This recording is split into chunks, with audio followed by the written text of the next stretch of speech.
Central Park. Just I see trees and fly a kite and dogs and Funny. Wow. We don't want Gotta to think put it about in that. Central Park. I mean, it was already approved in these. That's fine. But we think it's right across the street is probably more suitable. Anyway, But yeah, they've been in touch with us. They brought it up. I think they're talking with Rick Carter. But on the planning side, it's kind of like, wow, we have like an encyclopedia of public input. They want a lot to read about that. I never did get the page printed out. There you are. What's up, man? How you doing? I haven't seen it. Hi. We have a break and maybe talk about the cities and stuff. He wants to do something. Sorry. It's just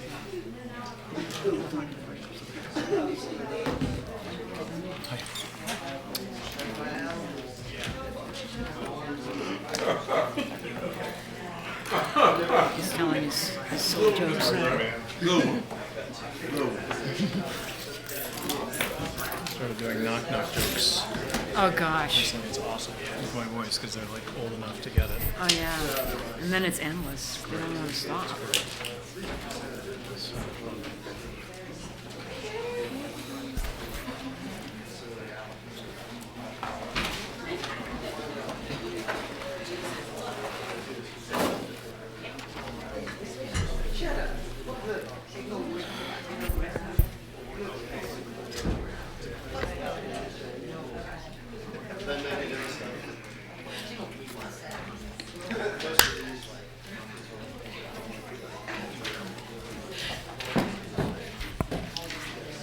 Good evening. Is it on?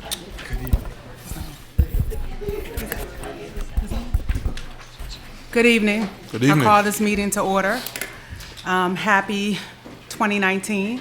I hope you all had an amazing holiday season and enjoyed time with your family and loved ones, and looking forward to a very productive 2019 year. And thank you all for being here tonight. Please stand for the Pledge of Allegiance.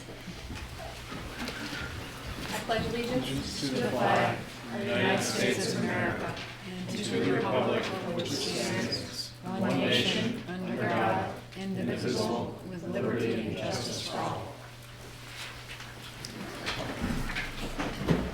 Are there any announcements? Roll call. Sorry. Dr. Bellamy, Here, present. Excuse me. Ms. Hill, Here. Ms. Walker, Present. Mr. Signer, Here. Ms. Galvin. Here. All right. Thank you. Are there any announcements? Yes, a couple. Excuse me. A couple announcements about MLK celebrations that'll be taking place within the community. The first on, wait, let me make sure I have my dates correct. The first one on Sunday, January 20th, at the Martin Luther King Performing Arts Center, located right next to Charlottesville High School. There will be the community-wide MLK celebration, which will take place at 6 p.m. Again, that's the annual event that takes place normally at Mount Zion First African Baptist Church. This year, it'll be at the MLK Performing Arts Center at 6 p.m. At 1 p.m. the following day on January 21st at Carver Rec Center, Alexandria, as well as the City and Parks and Recs. They'll be hosting the annual MLK celebration. They'll be featuring a variety of different folks. So that will be Monday, January 21st at 1 p.m. And then also at the University of Virginia at the Paramount Theater on January 30th, the University of Virginia will host their 2019 MLK celebration featuring keynote speaker April Ryan. To purchase tickets, you can go to mlk.virginia.edu and you will see April Ryan's beautiful picture come up. So again, that's at the Paramount Theater on January 30th at 6 p.m. So a variety of opportunities for everyone to participate in MLK events. There also is something going on with Abundant Life on Martin Luther King Day, if I'm not mistaken, at 6 p.m. at Beaufort Middle School. So please keep an eye out on that. Again, several opportunities to be able to participate. All right, thank you. Any other announcements? All right. Is there anyone who would like to speak on any of the items on the consent agenda? All right, Mr. Willer, could you read the consent agenda, please? Item A, minutes from December 12th, December 17th, and December 18th, 2018. Item B, an appropriation, certified local government grant funding for the Little High Neighborhood National Register nomination, $33,714, second of two readings. Item C, an appropriation, reimbursement of funds for Portland State University ADU program, $5,000, second of two readings. Item D, an appropriation, Meadow Creek Trail Bridge Grant from VDOT, $375,000, first of two readings. Item E, an appropriation, 250 Bypass Greenbelt Trail Grant from VDOT, $500,000, first of two readings. And item F, an appropriation, information technology funding for Office 365 licenses, $53,774, first of two readings. Okay. Is there anyone who wishes to speak on any of the items now? All right, is there a motion? I move that we adopt the consent agenda. Second. All right, any further questions, comments? All right, please vote. All right, that carries 5-0. Mr. Murphy, do you have any responses from the previous meeting? Madam Mayor, a few items by way of follow-up. There were a couple of commenters from the public who mentioned the need for mobile classrooms or trailer units at Walker. Facilities management staff are working with the school division for those type of classrooms at both Walker and Greenbrier. Actually, the delay at the time of the last council meeting was not on the staff end. It was that the original site, as proposed, was not going to be suitable per school staff, as I understand it, because it would have eaten up most of the play field at Walker, and they'd have had to cut in an access road and utilities. There are new site plans now, and so it is back to city staff with a school endorsement for a site. And Greenbrier is also underway as need for a trailer too. Let's see. We talked about the comp plan in the last meeting, and I have on your agenda for January 22nd, just a reminder that's a Tuesday meeting because it's the day after Martin Luther King Day, a memo to discuss additional resources to be brought to the table for the comp plan. I think the other item I would bring to your attention is certainly there were a number of folks who discussed data from our New World system, Tyler Technologies, police department data, et cetera. We have taken quite a lot of time to look at that. As timing has it, the ECC, the Emergency Communications Center board, has a public meeting noticed for tomorrow. I understand this is one of their topics, and I think it's wise for us to await the outcome of that meeting, and I'll give you all an update at one of the next two council meetings about where things stand on the deliverables on that system. All right, thank you. Okay, we're at our community matters, and first we have Michael Payne.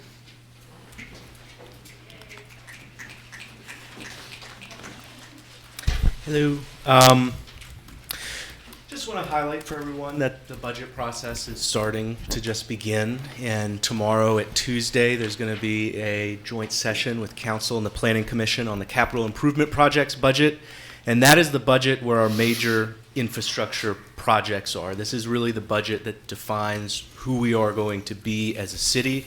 And I think we really all need to pay really close attention to the budget process, because that is where the rubber meets the road in terms of, are we actually going to back up what we say we are as a city indeed with what we say with our words? And I think the draft capital improvement projects budget, there are some concerns I and others have on affordable housing. The draft CIP budget zeroes out the affordable housing fund funding. It seems that it was drafted without close consultation with HAC and was not drafted in mind of being a long-term comprehensive funding strategy for affordable housing. I think we need to ground our funding strategy in a long-term comprehensive strategy, because otherwise we're just going to make scattershot investments and we're not going to be able to make the transformative impact that we need to make. In particular, I think we really need to be explicit about grounding our funding strategy in a long-term strategy for reaching 4,000 affordable housing units and a long-term funding goal of at least $80 million for affordable housing, with at least $50 million for redevelopment of public housing. We have simply waited too long on affordable housing, too long on redevelopment housing to prioritize other things. And if we don't do it and we push up West Main Street improvements or other things ahead of redevelopment of public housing or ahead of affordable housing, I think we run a real danger of repeating another historical cycle where we've talked about redevelopment of housing, but then when it came time to prioritize it, we didn't actually do it. And I fear that that will happen, and we will not actually achieve justice for the people in public housing by redeveloping it in a way that is rapid and quick and fair and produces quality housing. But again, the process is just beginning. There's a lot of time for this to change, a lot of time for us all to get involved. So I'm excited to start that conversation. Thank you. Thank you. Ray Masters. Ray Masters.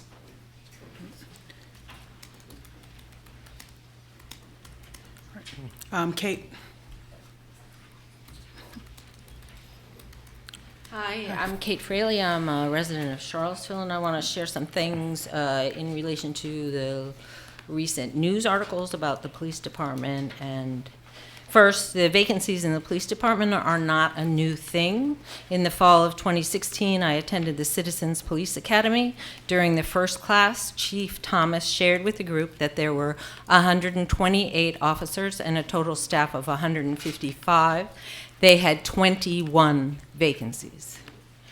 The reasons given for those vacancies was low salary in comparison to other law enforcement agencies. So this problem is not new. During the academy, it was obvious that the officers were not pleased with the protesting against the police department. The protest was about the poor police efforts in finding Sage Smith. This problem is not new. Second, trust is a very hard thing to regain. It is not possible to do quickly and without extreme effort.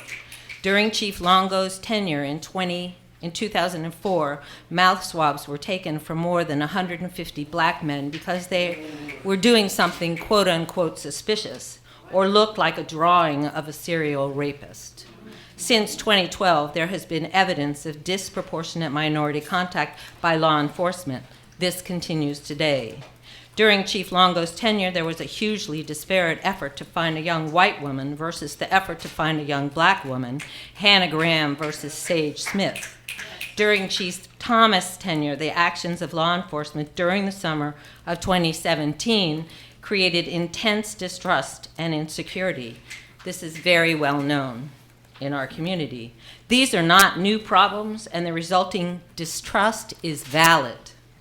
Chief Brackney inherited these problems and must go beyond the average call of duty with transparency and accountability if there is any hope for new trust to be developed. I would like to read from the police policy about transparency and accountability. See if I can find it. So this is from the GO 517.101, Internal Investigations and Citizen Complaints, revised August 1, 2018.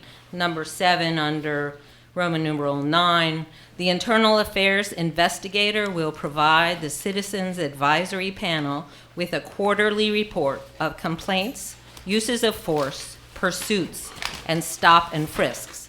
The report will identify circumstances surrounding each event and findings by the department. The report will further identify any early intervention alerts and the course of action taken by the department. Although individual officers will not be named in these reports, the department will share this information to illustrate its commitment to both transparency and professional development. I don't believe that these reports have been made available, but I could be wrong. So I think a lot of work needs to be done, and I'm sorry that Chief Brackney inherited all these problems, but it's going to be a long task and a difficult task to fix them. Emily Little, was there a response? I just really briefly, to that point, I'd like to thank Mr. Murphy, our interim city manager, in regards to his comments that hit the paper, or excuse me, that went in the media this week, or last week rather, in regards to the support of Chief Brackney. And also, Mayor Walker, I saw your comments on social media in regards to how Chief Brackney has been treated, which I completely agree with. I think I appreciate the comments that were shared, and I think Chief Brackney will even say, I'm not going to speak for her, but I think she would also share that she knows that there's a great deal to do in regards to transparency. But it's also mind-boggling to me, as Mayor Walker stated, that when we've had several other police chiefs, they have stated a variety of different things, pontificated in a variety of different ways, not did things that the community liked. However, very little of the pushback that Chief Brackney's receiving, they received. And I just think that it is, again, it's mind-boggling. So I think I commend Chief Brackney for the work that she's been doing, the work that she has stated continuously that she's going to continue to do. And I look forward to working with her in a variety of different ways, and I hope the community will be willing to work with her as she works with us in a variety of different ways to be able to get this community to where it needs to be. So thank you for your service. Hi, my name is Emily Little, and I am a resident of Albemarle County, and I volunteer in Charlottesville with 2 environmental groups, Generation 180 and Seville 100. I spoke to you in December, and I'm here again to encourage the increased goals of decreasing greenhouse gas here in Charlottesville. Before I started staying home with my 3 kids, I was a nurse at the ER at UVA. I see climate change through my nurse lens, and that nurse lens leaves me very concerned. In the ER at UVA, I saw that health problems affect the poor more than they do wealthy or middle class. There are more people of color who lack good access to health care, as well as reliable access to food and housing. This will increase dramatically as the effects of climate change are felt more strongly. Around the world, the poor are at higher risk for damage from storms, from flooding and drought, infectious diseases, and pollution. The poor have fewer resources for adequate housing, food security, and education. These elements will put them at higher risk for disease, injury, displacement that may result from climate change impacts. Climate change scientists are predicting for the southeast part of the United States that we will see increased flooding, as well as increased temperatures and heat waves. This will lead to increased deaths related to heat stress, respiratory disease, mold growth, and an increase in contaminated freshwater supplies, as well as the increase in mosquitoes. Charlottesville saw the effects of what a lot of water will do this summer, and that's just the beginning. I really want Charlottesville to set aggressive greenhouse goals. I really think we need to do our part to help locally and also nationally and globally. I'm really excited about rallying Charlottesville and Albemarle community to do this. And I want you to know that personally, and also with the environmental groups that I am a part of, we are ready to rally this community and do what you want us to do to get them rallied. We've started a local petition, and I'm committing to at least getting 100 signatures from the city and 100 signatures from the county, and I know many other of the members of my group are also going to get petition signatures. But if there are other things that we can do to help rally this community that you've done to rally the community about other issues in the past, we'd love to do that and be there for that, for our children and for the community of Charlottesville. So thank you for all you've done in those areas, but I think we can do more. Thank you. Thank you. Mary Carey.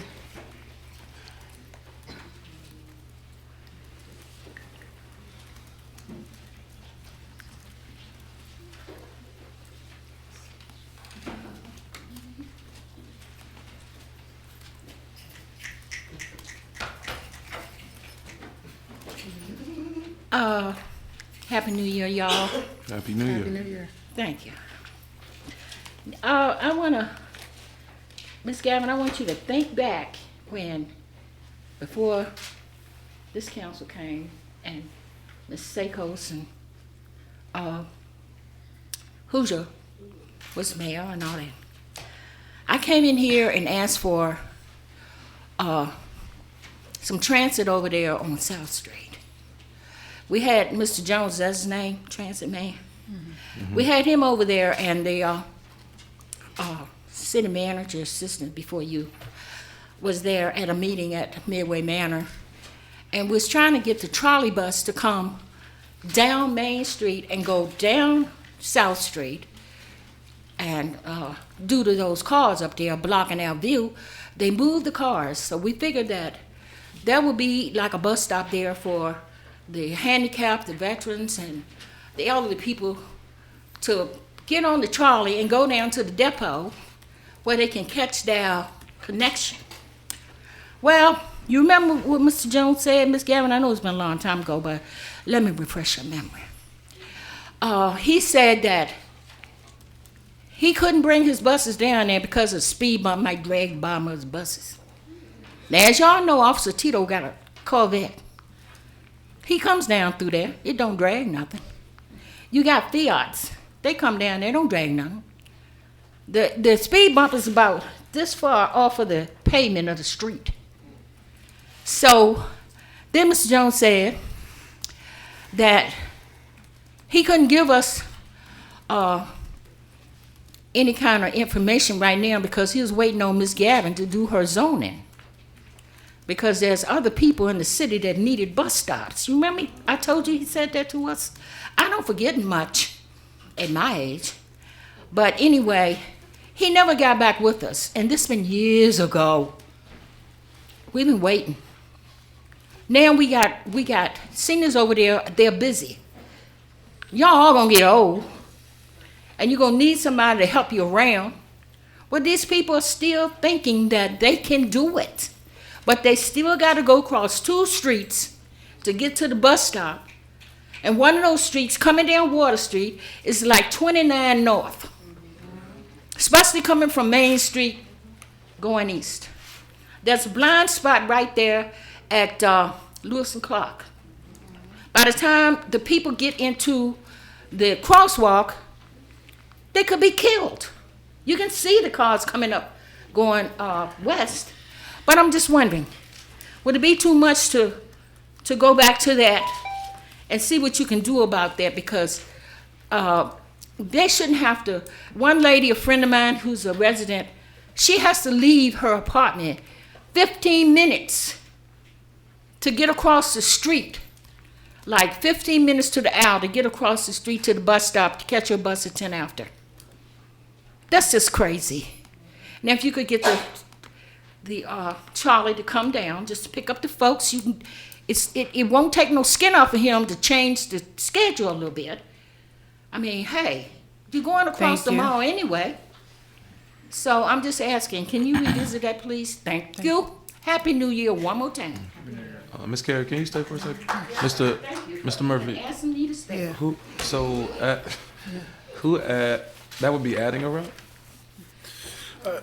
I don't know that it's adding a route so much as changing the route. So I've already highlighted this for to revisit in my comments on the 22nd.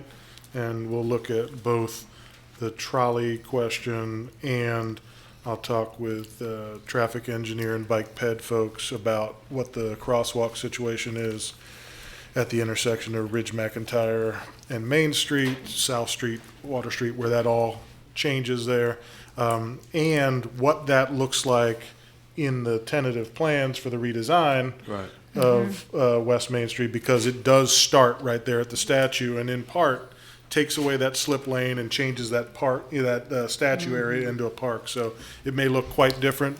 So we'll give you an update on both next time. 22nd. But see, Mr. Murphy, if I may, Mr. Bellamy, we had mapped out something for Mr. Jones to say if the trolley came down, that street to Second Street to the left, that is the little partial street right there.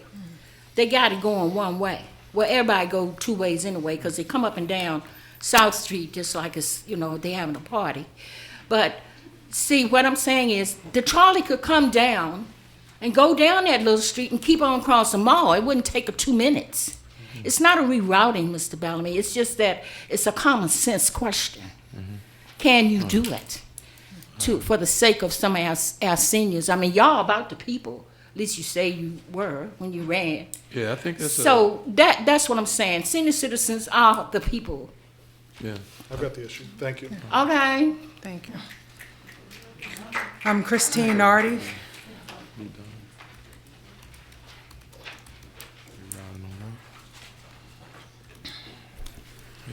Hello, everyone. I'm Christine Nardi. I'm the Executive Director of the Center for Nonprofit Excellence. We're a Charlottesville-based research center for nonprofits in the region. I'm here to speak on a proposal before you to establish a priority-setting commission to inform council funding priorities for nonprofits. We believe that the council and the ad hoc working group is committed to both community engagement and transparency, and appreciate the opportunity to provide feedback with these two values in mind. First, on community engagement. The ad hoc working group hasn't yet had the opportunity to engage the broader community, including recipients of nonprofit services and the nonprofits who provide them, to get feedback on the priority setting commission or on the proposed changes to the overall funding process.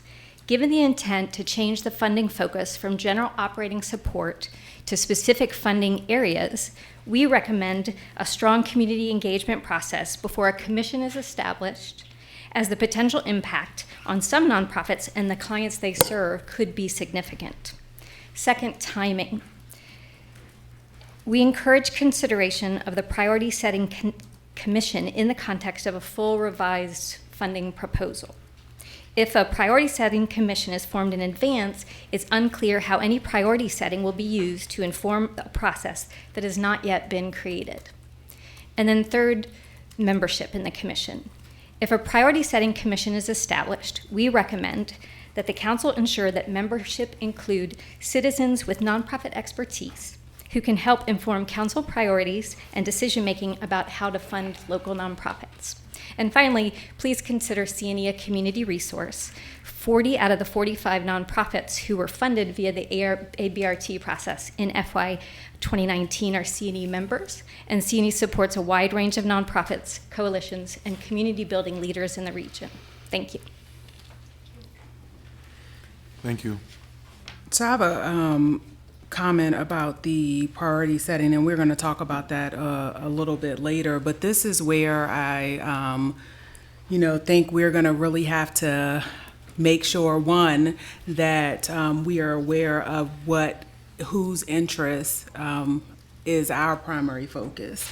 When we talk about engagement, especially from the nonprofits, we have to look at millions that have been invested into nonprofits, and we have to look at outcome. And that's all this committee is looking at and trying to come up with the best strategy for. So that means that some people who may have been funded over the years in the way the current system is set up may not get funding if it's approved by the entire council. And we have to understand that if people have been, individual organizations have been using that funding as their primary source, that may cause some concerns for them. I hope that everyone in the community is looking at the best interest of the individuals who are supposed to be served, and that's what we're trying to do here.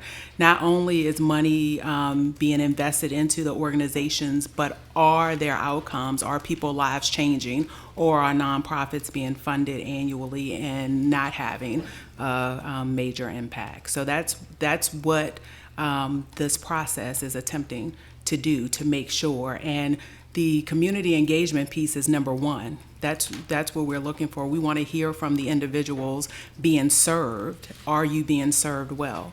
And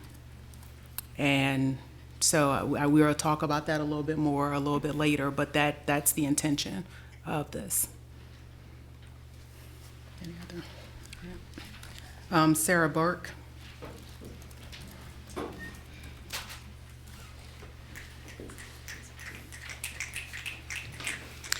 Good evening. I'm Sarah Burke, a member of the Police Civilian Review Board and a resident of Charlottesville. I have three purposes today. One is to address some comments that were made in the last City Council meeting about the CRB's drafted bylaws, to reiterate the need for policing data, and to try to be transparent about CRB business. Josh Bowers, who's here, and I drafted a letter, but it's too long to read in 3 minutes, so I'm going to give you the gist. On December 4th, we were called to a meeting by council about the initial bylaws we submitted. We were told City Council would not vote on the working bylaws and were admonished that some of our requests were inappropriate in scope or tone. Eventually, we were told we could have access to some data. We were provided with what Chief Brackney expressly offered to provide, and most of our requests for data or information were not discussed. We discussed that this is an ongoing conversation that will be had. At the December 17th City Council meeting, access to police data was a topic raised by the People's Coalition. Some facts were stated incorrectly, and I'd like to correct the record. In particular, City Manager Murphy said that we received all the materials that we requested, and he wasn't sure what more we had to discuss. We did not receive everything we requested in the bylaws. What we did and did not receive is expressly highlighted in the letter that you'll receive. I also wanted to publicly state the reasons why we requested access to historical and contemporaneous policing data. Your December 17, 2017 resolution charged the CRB in part with developing procedures for reviewing police matters, including but not limited to investigative detention reports, use of force incidents, and internal affairs appeals. For the CRB to review those police matters, the CRB should have both the department's current policies and the data itself, which shows if and how those policies are being implemented. Without the data of how the police department is following its own policies, it's impossible to develop a procedure to review those matters because there is no meaningful analysis to be done with incomplete or summary data. When data is filtered through the police department's analysis as it currently is, the community is receiving a specific part of the information. It is an incomplete and possibly inaccurate, possibly not, picture of the data. We believe that providing access to police data fosters a trusting relationship, which improves policing and public safety. I'm inspired by a 35-year veteran of the Fairfax Police Department, John Capinos, when he said, "I think you lose legitimacy when you hide data that doesn't need to be hidden." It sets up the concept of trust. We work within the community, and as part of trying to establish that trust, we're going to open the books and show you what we do.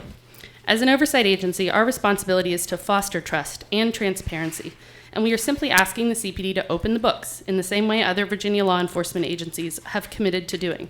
If some data is confidential, we simply ask that we know that so that we can address that and discuss it. We invite you and the public to read our letter in full and to follow up with questions or concerns, and I hope we have your support moving forward. So I have a couple, if you want to stay.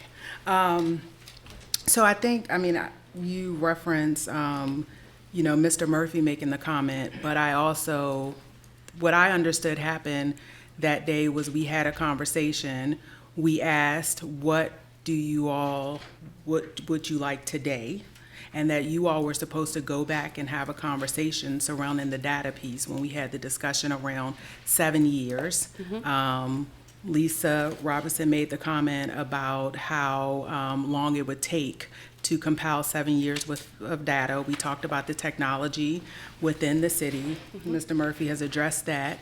But you all were supposed to go back per what I thought was happening, talk to the rest of the board members and tell us what other than maybe 7 years you all. Yes, that's correct. Okay. My purpose was to correct some things that I thought were misstated in the last meeting, and to speak publicly about our December 4th meeting and what the reasons why we believe we need the data that we have already requested. Mm-hmm. To go to your question of, my impression of our December 4th meeting was not that we were asked what specific data we needed in that moment. In that conversation, it was very much dictated by what the police chief was willing to give us, based on her review of the bylaws that she had in her hand. So it to me was not a discussion of what information do you feel you need most at this point moving forward. It was a discussion of what was willing to be provided to us in that moment, based on what we had asked for. So just to clarify, that was So how I thought that was different, but. So if we're in a meeting again, could you all express that you feel like we are just trying to tell you what we are willing to give versus giving what you all asked for? Because I didn't get that from that part of the meeting. I mean, I took notes. I think our attorney sent you all some of the information. I think the police chief sent you all the information that we went. And then we haven't received a follow-up conversation from the entire. That's right. Okay. Yeah, so moving forward, the intent is for the current CRB to make a decision if we are going to ask for different information, if we're going to continue to discuss the need for the particular information that we've already asked for in those initial bylaws, and then we're thinking about in the future what future CRB boards are going to have access to in order to do their job competently. Okay. And we'll bring that up as we make those decisions with you. All right, thank you. Any other?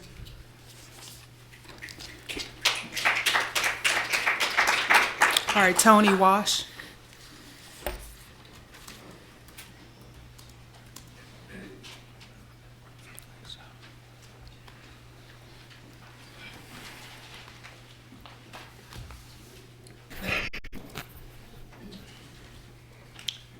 Madam Mayor, council members, happy New Year to you all. Happy New Year. I have found in my many years that a plain, simple observation can change a person's viewpoint and opinion on matters. For example, there was a letter to the editor in the December 31st edition of our local newspaper. The person who wrote this letter, let's just say, is not a big fan of Dr. Bellamy, and I don't believe you received a Christmas card from that person. Reading the letter, I have to apologize personally to Dr. Bellamy, because just as the person who wrote the letter, I too blamed you for all of the controversy over the statues. But after attending these council meetings for just about a year, I have come to observe that you are a fair and caring man who only wants to please everyone. And sometimes that is very difficult. But I am waiting for you to use the insulting language during a council meeting that the letter said you used, so I can have some additions to my vocabulary. And besides, what is wrong with eating in Hooters except for the food? It's lousy. The young women who work there get paid above minimum wage. And they make more on tips a week than I made a whole year.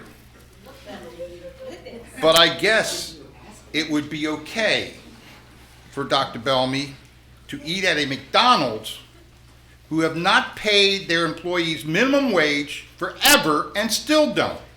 But that would be okay to eat there. Dr. Bellamy, in my observations, we are very lucky to have you on the council. You are a great buffer between the two strong differences of opinions that we presently have on this council. And note that this is coming from a Republican. My last comment, which I still have a few minutes, Chief Brackney, I apologize for the abuse and disrespect that you and your officers have endured. As a previous speaker said, You inherited the present situation. You didn't create it. I hope you realize that all the matters that you have endured are coming from a very small percentage of the people of the city. Most of the citizens greatly appreciate the effort and the service that you rendered to us. Thank you so much. Thank you. Thank you. Thank you, sir. Kevin Cox.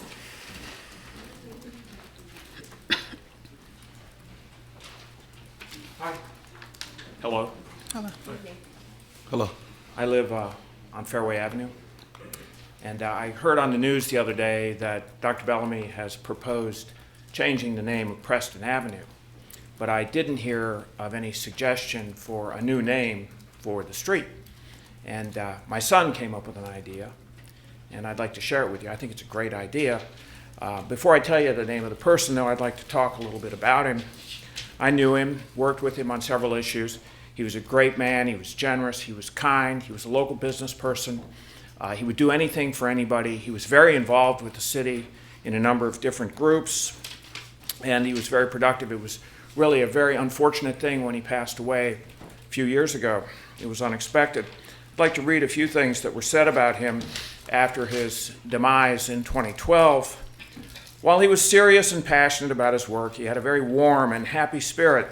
He had a kindness and decency that I will always remember. And then this, a larger-than-life figure, charitable, generous in spirit, and an expert on most things. We will all miss his advice. He was a well-known and admired member of his community.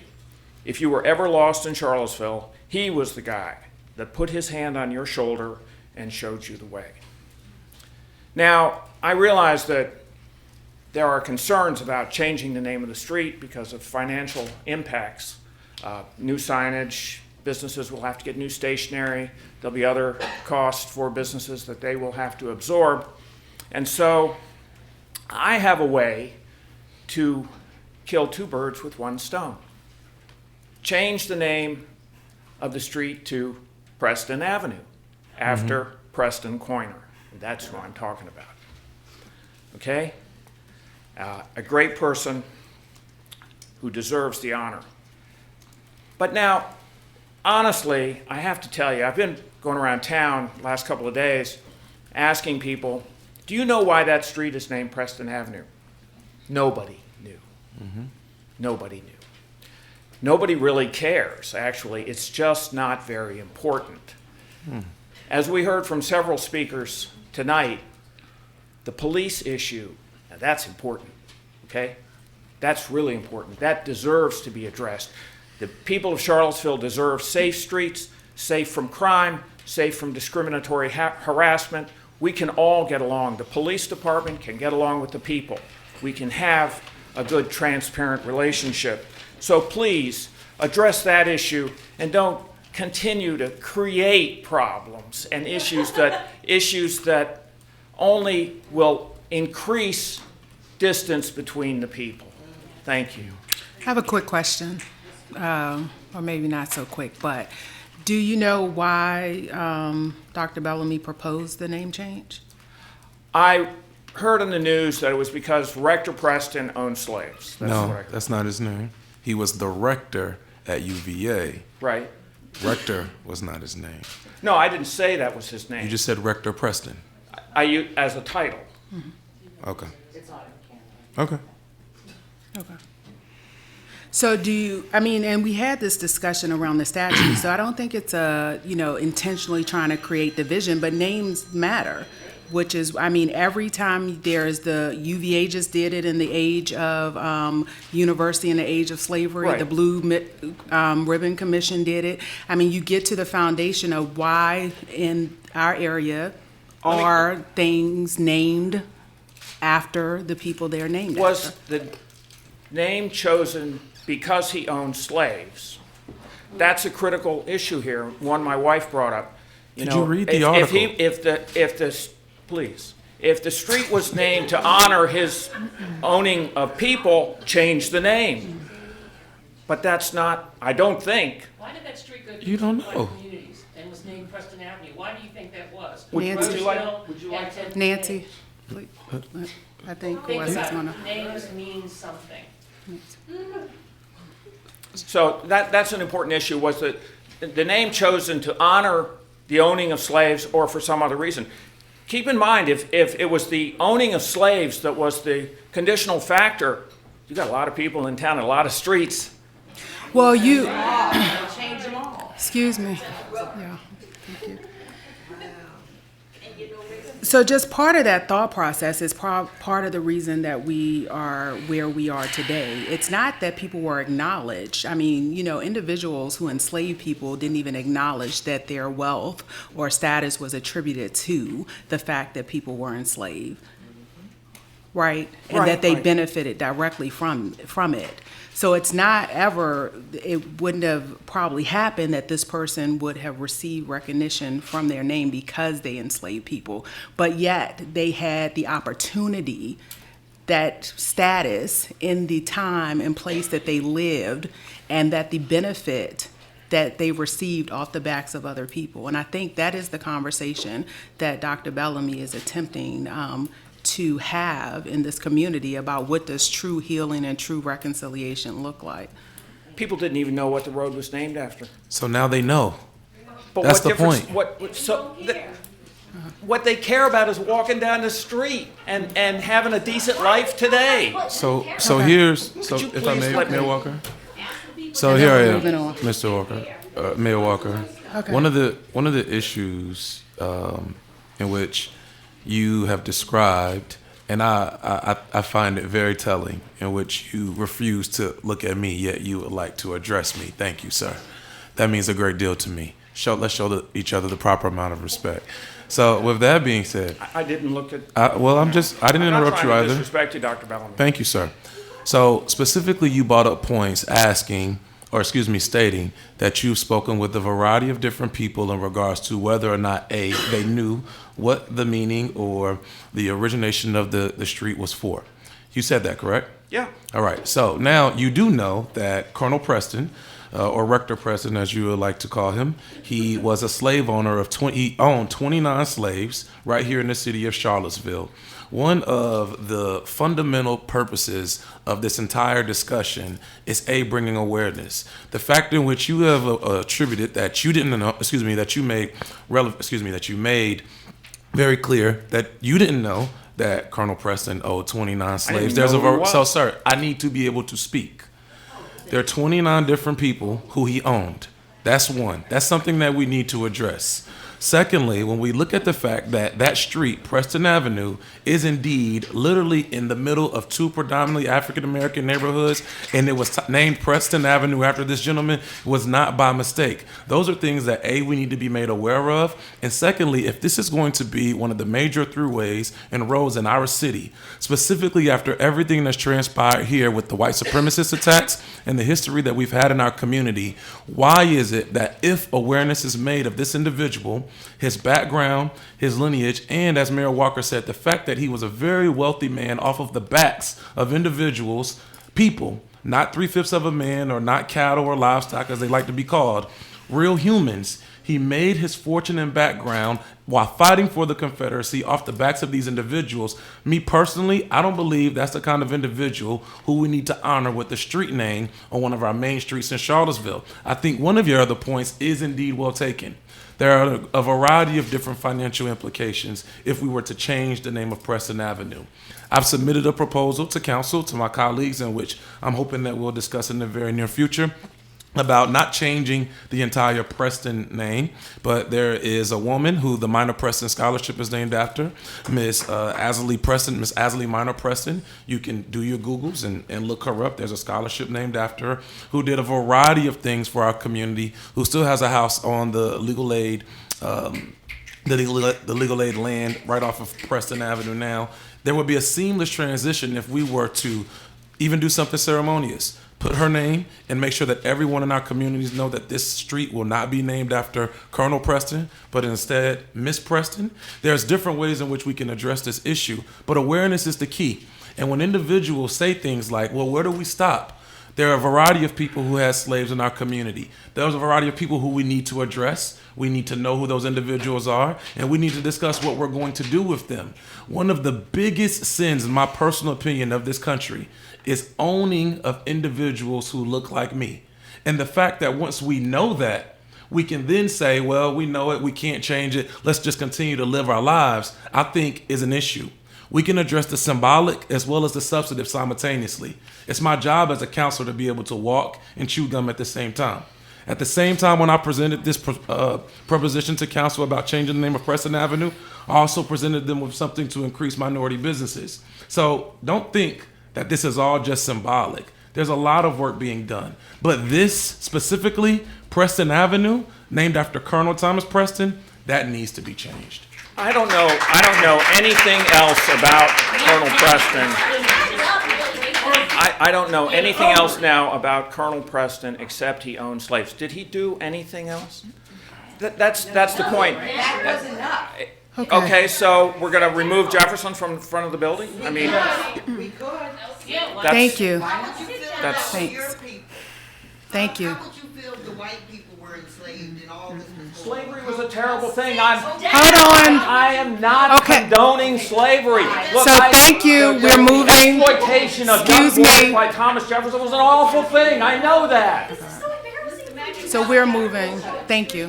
Have a good evening. Bruce Glasgow.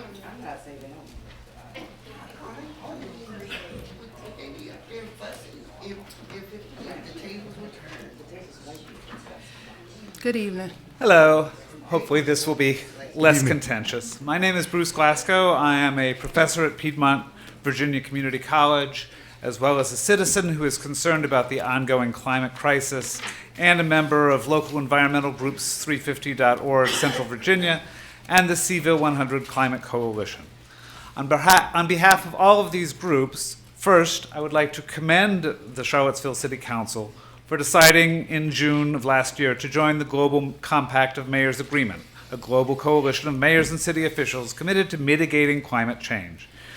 I understand that, as part of that commitment, the city is currently in the process of setting goals for climate emission reductions and is considering formally adopting the IPCC's recommendations for greenhouse gas reduction, which are to receive a net carbon emission of 0 by 2050.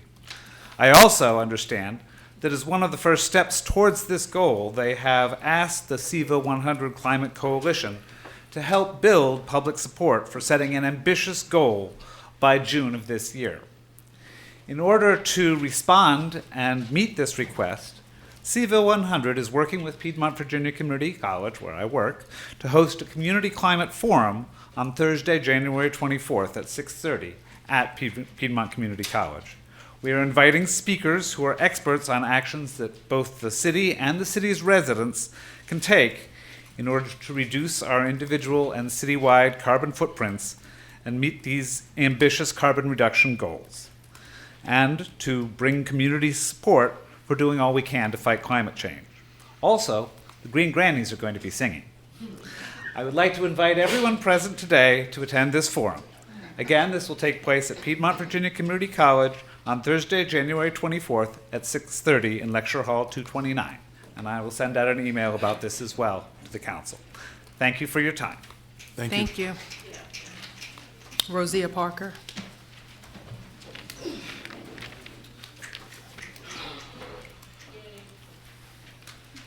I don't even know if I want to say good afternoon from what I just saw. I mean, not good afternoon, yeah, good night, or even hello. Because it feels destroyed. I'm Rosia Parker, and I'm a city resident. But to actually watch, I understand that this man didn't understand what Preston Avenue meant. And I'm black, and I studied. But for him to be demanded to be looking you in your face for the respect, and you're not looking at the people that are standing here for respect. It's always the demand of transparency on the part of the citizens. And I'm still not seeing how y'all are not even looking at the residents or the people that are coming to this mic. Like, it's like y'all still are not paying attention, but y'all still are demanding respect on other people's behalf when respect is still not given. And that comes from some of the things. I might not stand up here and be perfect all the time, but I know how to take responsibility for my actions when I'm wrong standing here. And then coming off a city council that is asking for respect and transparency with the community, that still does not resonate with me because it's still being forced and pushed for us to be able to accept the mistakes on y'all's behalf. Far as the CRB, I've sat on many boards for many years. As I said before, this is the 4th city council I've fought with. And far as police chiefs, we've come at Longo many times. And we came at Chief Thomas personally. But if he had never been pulled up and left from the Tim Heafy report, trust me, he would have been dug in too. Because when you're continuously putting salt in wounds and we're not healing from the inside out, how do y'all expect transparency to come forth? It's never going to come forth. When you have someone that's coming in here that's not willing to work with the community when the community is willing to work with them. Yeah, I've come at the chief, but I'm real because I've watched the actions that's taken place because I've been here 13 years, not coming in here a couple of years, not knowing what's going on and being a victim of police brutality. So therefore, I'm not coming at you in a disrespectful manner because I have apologized to you as a woman and I have hugged you. But then when you did wrong and I told you I will pull you back up on your car when you were wrong. And that's what you have done. And it has been proven. But to defame my character and in anything that I said, when I said that I was coming after Pleasance, I meant it. And I meant that on every officer. Because not every officer is wrong, and not every officer is right. But when you're wrong, it's time for you to take your accountability and your actions. And when you came in here with that cockiness, that really pushed me away from being that black woman to help another black woman to help our community. And then when you came in as defensive, as you do, it makes it hard for us as a community to be able to work with you. We have no problem working with you as a community. Thank you. We would love to work with you. Thank you.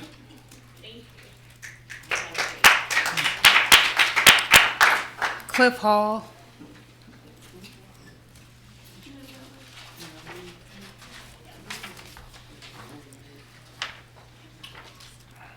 Cliff Hall, 938 Fish Street Southwest, Charlottesville, Virginia. Tonight, I represent the Charlottesville Coalition for the Homeless and like to welcome y'all to a meet and greet, annual meet and greet that we have once a year. And it is scheduled for January 30th at the Charlottesville Regional Library. You know where it is, 4:30 p.m. to 7 p.m. The group is calling this Starting Fresh in 2019. It's a way to introduce ourselves and further our mission and vision for Charlottesville. If you need copies of the mission statement, vision statement, we can get those to you. The group got its start as a result of a united concern that the current social, political, economic, and cultural of Greater Charlottesville may not be appropriately and adequately responding, supporting with individuals and families of the local homeless population. We believe that self-sufficiency that is healthy for both the homeless and the broader community of Charlottesville. We hope that you will show your benevolent support for the homeless community of Greater Charlottesville and join us for our Starting Fresh 2019 reception. Thank you. Thank you. Mr. Hall, just as a brief FYI, not only to yourself and the rest of the community in regards to the homeless population and how the city is looking at addressing this issue in a variety of different ways, I just think it's important to note that there have been discussions about addressing literally the chronic number of homeless persons who are in our community. Currently, that number, as of that I just got this week, is 47 individuals. I've been having personal meetings with members from the Virginia Housing Trust, Housing Authority, and other partners, NDS as well, about how we can create another Crossings 2. Those discussions, again, are ongoing, and our goal is to be able to address this homeless population and be able to eradicate the homelessness from that perspective. So I want you to know that we're working on it. We appreciate the invitation, but please don't think that your words are going on deaf ears. We're on it. Okay? Thank you. All right, thank you. Thank you, Dr. So we have a few spots open. We have Josh Bowers down as number 1 for the waiting list. Thank you, Mayor. Happy New Year to everyone. Good evening. Good evening. My name is Josh Bowers. I'm a member of the Civilian Review Board and a resident of Charlottesville. I'll be brief because Ms. Burke pretty much covered most everything I wanted to say. With all due respect, Mayor, I think that impressions can be different of a given meeting by different people, but my impression was definitely the same as Ms. Burke's. Not that the meeting transpired such that we asked for specific things and they were given to us. We had our list of requests in the bylaws that we submitted, the initial bylaws that we submitted, and there were assertions about why what we asked for was inappropriate or the wrong tone or couldn't be given. And this went on for some time. Finally, I had to ask, I recall asking, well, what are you willing to share? And that's what led to, thankfully, and I appreciate the chief's efforts in this respect, the materials that the chief handed over. So it very much was my impression that we got certain stuff, but it was because that was what the chief was willing to give us at this point. It's to some extent neither here nor there, because my understanding of that meeting, and I don't think anything that's been said rubs against this, is that it's an ongoing discussion. And we will go back to the chief and to city council with a specific request based on what we've already been given. And we understand that some of the stuff that we've asked for has not been handed over because the software system has problems and the problems are being taken care of. But the software system is not the only problem. And this is, one thing that I think we can raise immediately. We were handed over stuff that is not raw data. Rather, it's summaries of and reports that are based upon raw data, but without any knowledge of the way in which the inputs produced the outputs. So what we need, and some of this is the software system, but some of this is we need to know the data analytics that are put into place to produce the reports, the summaries that we've been given, the raw data, the current raw data that's been put in to produce the current summary reports. We cannot rely on summary data alone if we are to function effectively as an oversight board. This is not us coming up with this. If you look at the National Association of Civilian Oversight of Law Enforcement, NACOL, they'll tell you that the raw data, with some exceptions, some limitations, things that can't be handed over, are necessary for transparency and oversight. And so that's what we're looking for, and that's what we'll be continuing to ask for. It would be irresponsible of us as an oversight board not to do so. And so I just wanted to flag that. That's going to be a principal part of the requests that we're going to be making going forward. Thank you. And I'll just say, because of all the, confusion, I hadn't been doing a ton of research. I had been waiting for the Civilian Review Board to present us and then ask questions, so back and forth. So I've been going through NACOL's site now, looking at, New Orleans, Denver, LA. These were just some of the examples. They gave an example of how Newark, New Jersey just didn't work, and even though they attempted to, create the most transparent civilian review board in the country, and why some of those. So I am doing that now so that I can just be just have these conversations and not be waiting for either, the department or you all. So when you all are talking, I can know too what's happening, because I'm hearing the same thing when I'm having conversations. I don't know why what is happening in between. I'm hearing, from Chief Brackney that this is something that she has advocated for in her past occupations, and I'm hearing from you all and understand the passion behind it and why we need it. And so I don't know what's happening, but I'm doing some of that now too, so that I can, have the conversations and know what's working in other locations, and just to have, dialogue with the board. Thank you for those efforts, Mayor. And I share that during our meeting. I just think it's important that this is an ongoing discussion and that we find ways to be collaborative. Obviously, there is not a member of law enforcement as part of your group, but what are ways that we can kind of connect those dots so that we have a little bit more of that collaborative effort taking place on a regular basis, because I think it unfortunately becomes like a game of telephone. That's right.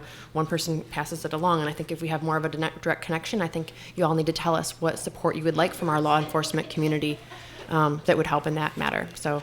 And we intend to bring specific requests. So we have our work cut out for us, but we're meeting tomorrow, and we hope to make some headway there. Mm-hmm. All right. Thank you. Thank you. Okay. Is there anyone else who would like to speak?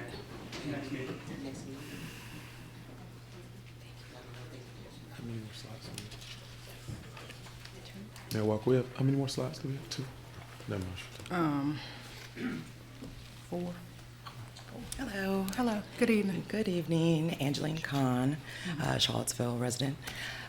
So with all of the news coming out about this report with Chief Brackney and how they feel about the community and, the backlash and the cooperation and things, I discussed with several community members, and I would like to propose a meeting with Chief Brackney without telephones, without media, without any of those things, just meeting with core members of the community in marginalized areas. So what I'm saying is that, people have been saying, oh, I can't get with her, I can't do this.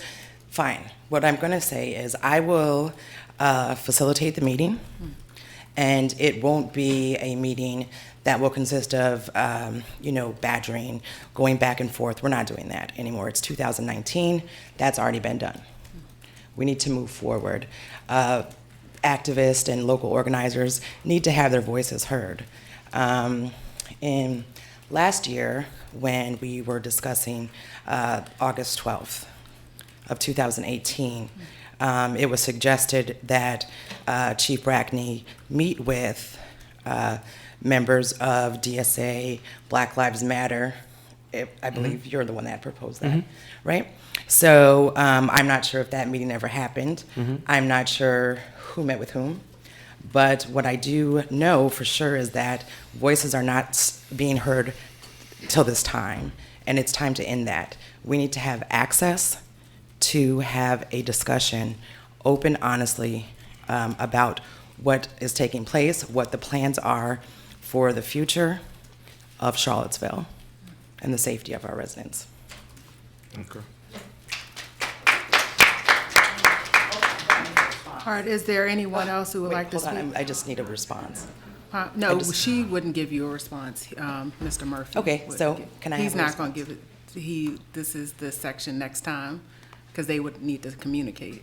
Okay, but it would be it would be open to only certain members of the community. Okay. Yeah. All right. Okay. Thank you. Thank you. Emily.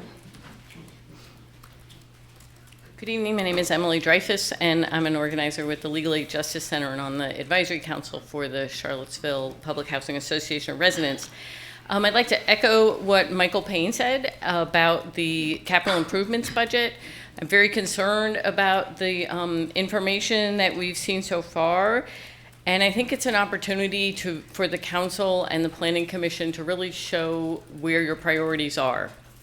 With the proposed $12 million for West Main Streetscape, that is a priority that will really serve upper income people. And it's a beautification project, which I understand has some ties to VDOT money, if I remember right.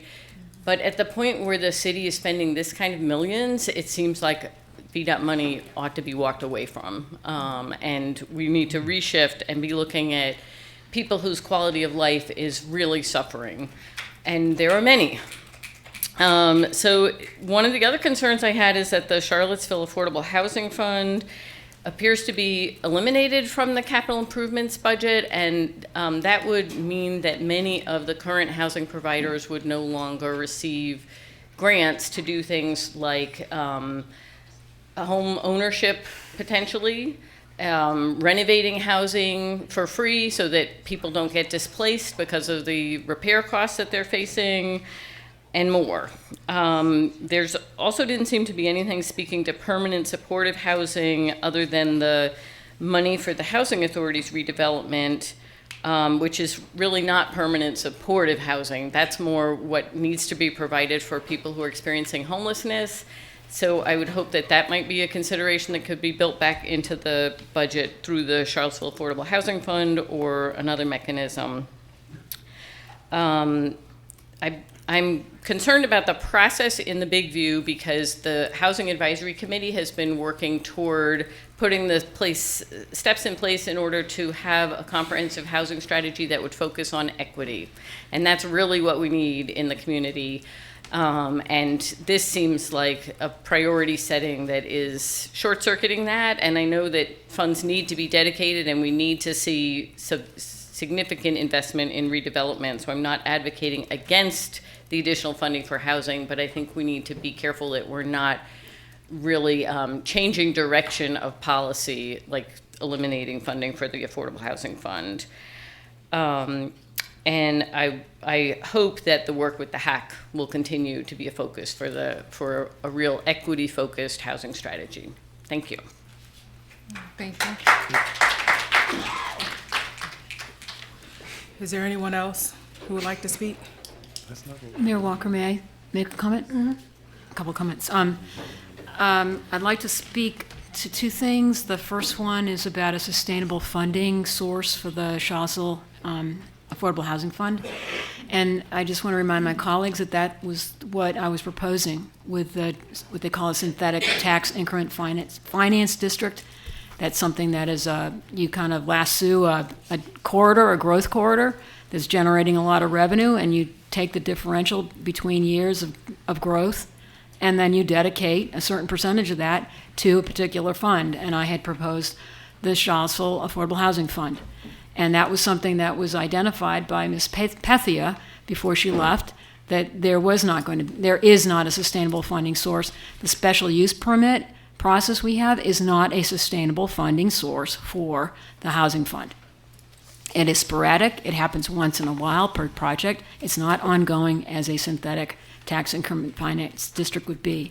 And I will bring that before council again every time we have meetings.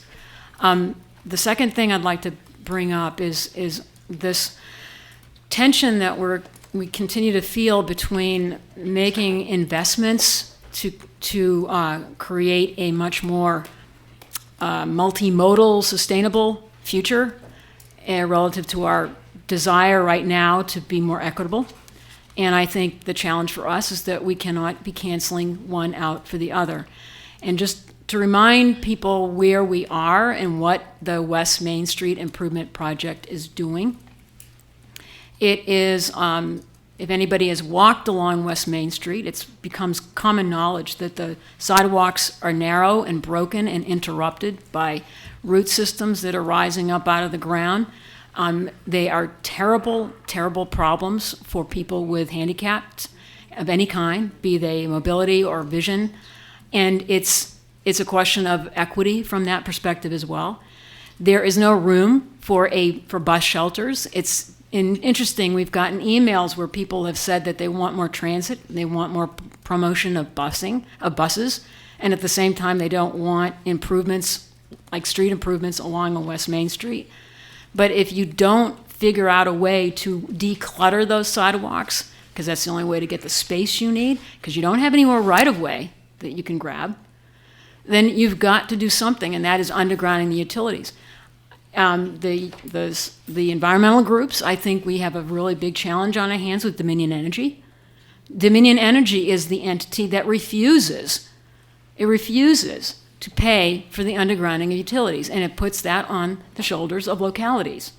They would go back and put in poles that would then completely disregard the efforts of widening the sidewalk, but they will, and they won't charge extra, but they do charge extra to underground it.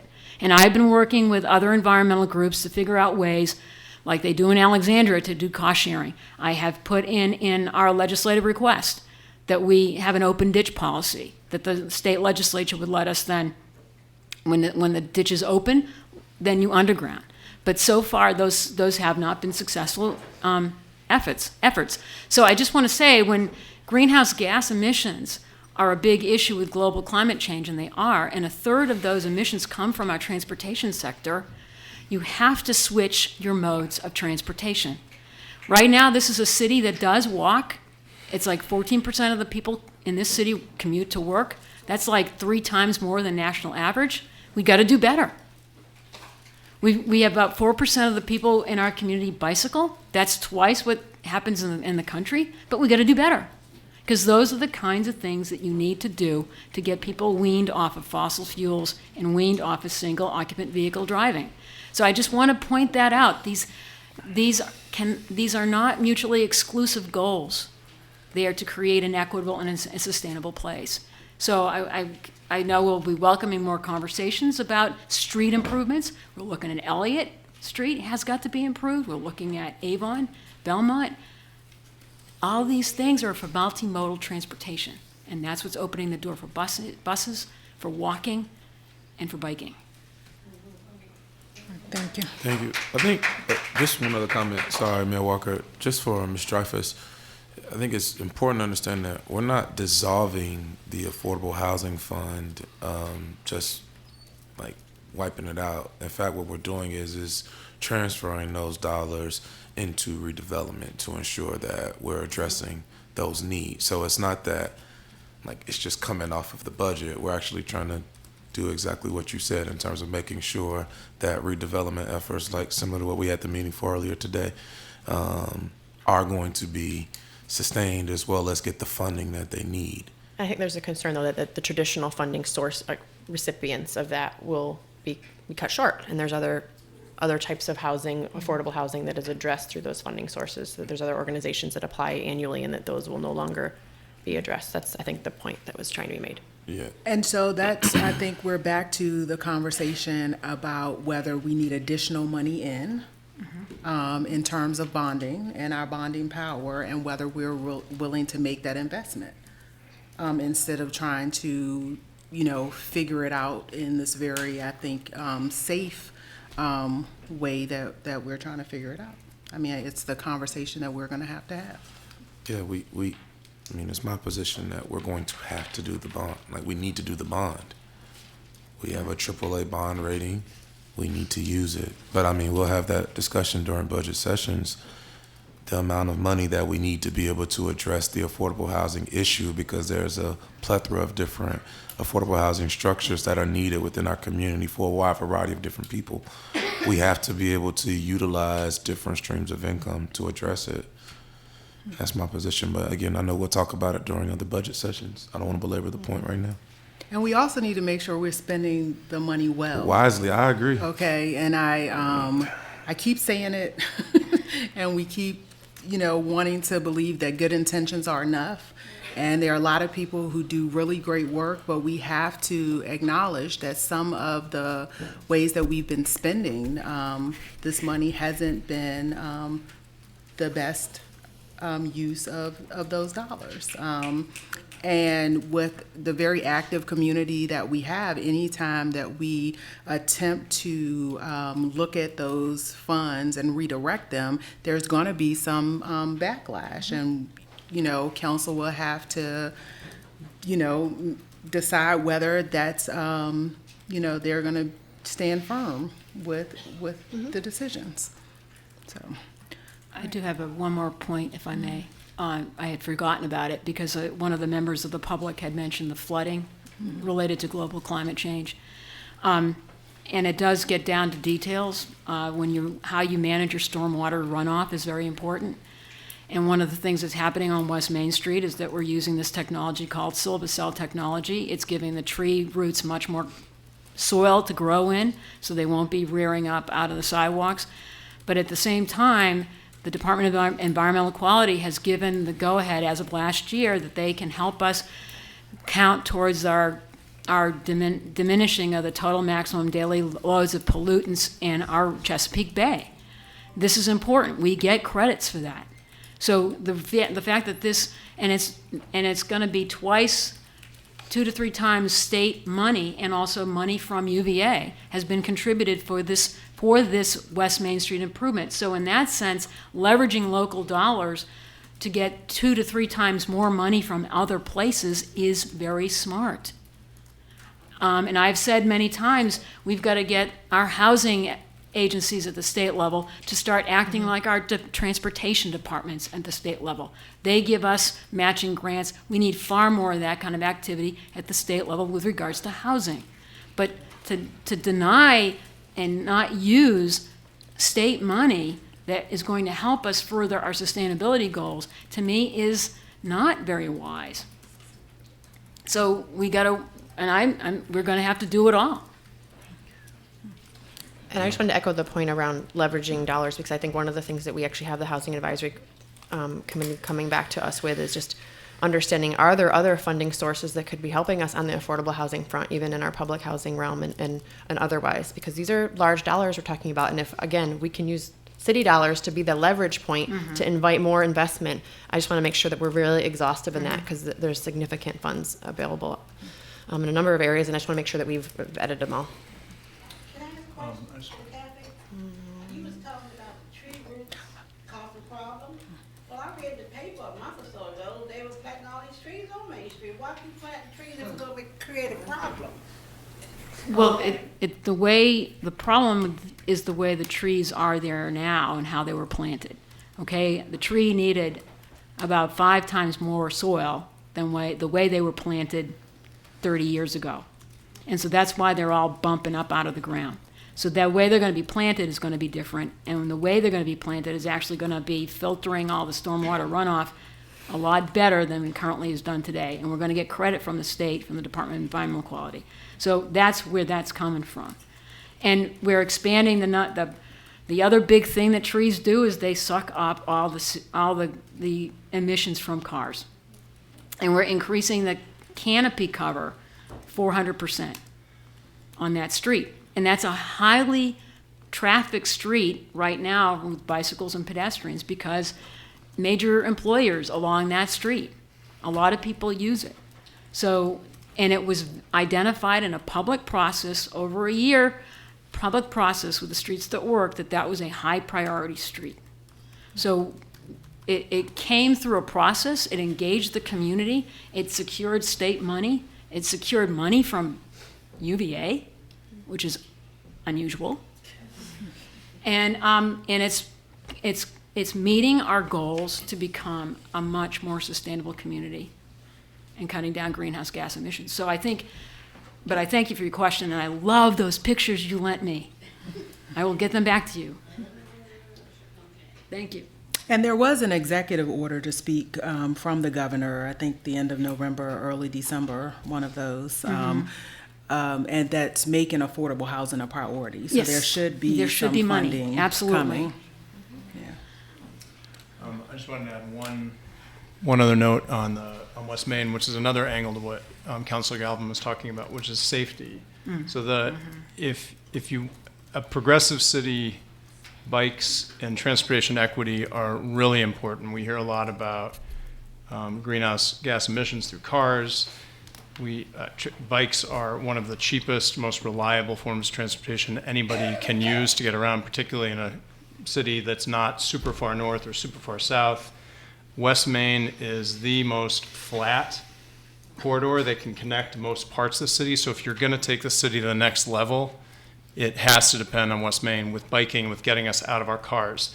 But it's really unsafe. I was on the commission, the Citizen Commission, when I was in, I think even before I was in the Neighborhood Association in Fikeville, years and years ago, that was chartered with figuring out what to do about West Main. And it's really hard because it's so narrow. It was built for a time when they weren't shoving all this stuff into a street. And if you go to Austin right now, they've carved the streets up so that you have separated bike lanes. Separated bike lanes are really expensive. These are part of the inconvenient realities of trying to make streets work for all this multimodal stuff. You can have these turtle bumps, you can have raised, actual raised like streets underneath, which only bikes go on.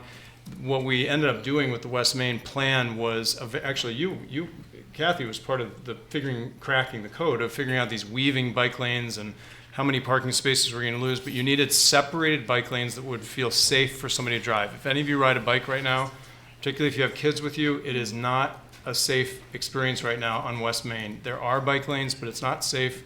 It's discouraging. It can be frightening.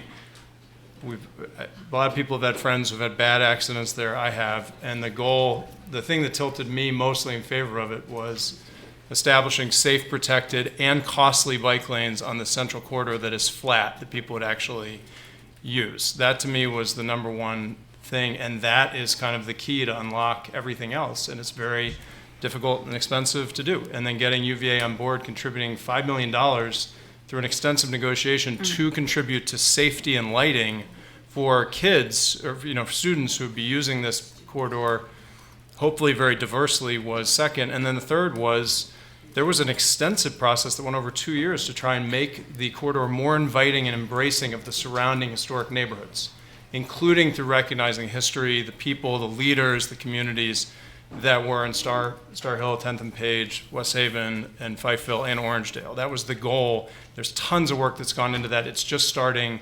There's going to be a lot of consultation with the community. It's meant to be Charlottesville's living room as the design. It's meant to be a place where people will hang out, get to know each other in this community, and that is the design of it. So I just want to suggest those counter ideas to some of these cartoons that are being presented of it. It really has gone through several years to try and address these concerns and have a lot of stakeholders supporting it. Is there anyone else who would like to speak? My name is Nancy Carpenter. I live here in the city. What is wrong with y'all? Y'all are talking more about a damn street than you are about the people who are suffering every day in this community, who are looking for a housing strategy. People talk about, we have a gamut of people who need public help. It's from the most marginalized and those who are at the lowest economic level, even to nurses, paramedics, teachers who can't afford to be in this city. But we want to talk about a quarter mile of a stupid street that's only going to benefit a certain cohort of this community. Okay, that street was not a problem back in the 60s and 70s when it was truly a main street. There are people talking about it being an extension of the downtown mall. We already know what kind of problems, perceptions that downtown mall has with a lot of people in this community. It's great for the students to have a place they can ride the little green scooters or the little balloon scooters or whatever they're going to be in here. That's fine. And it's great to bicycle and safety. I think that's important. I would be more interested myself to get out there and do it, but I don't want to be smushed, okay? And I understand that. But we have problems with housing. We have substandard housing in this city.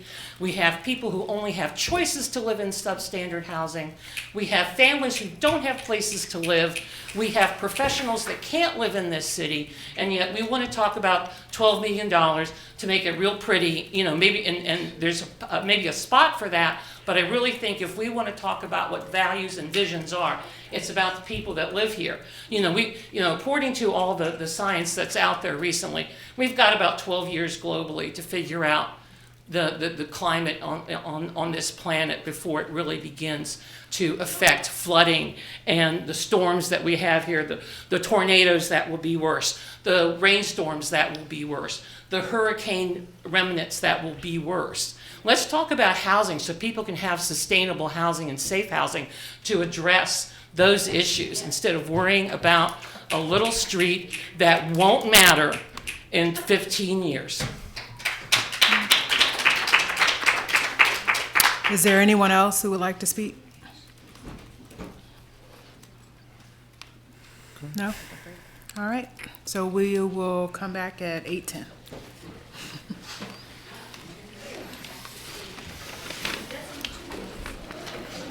Huh?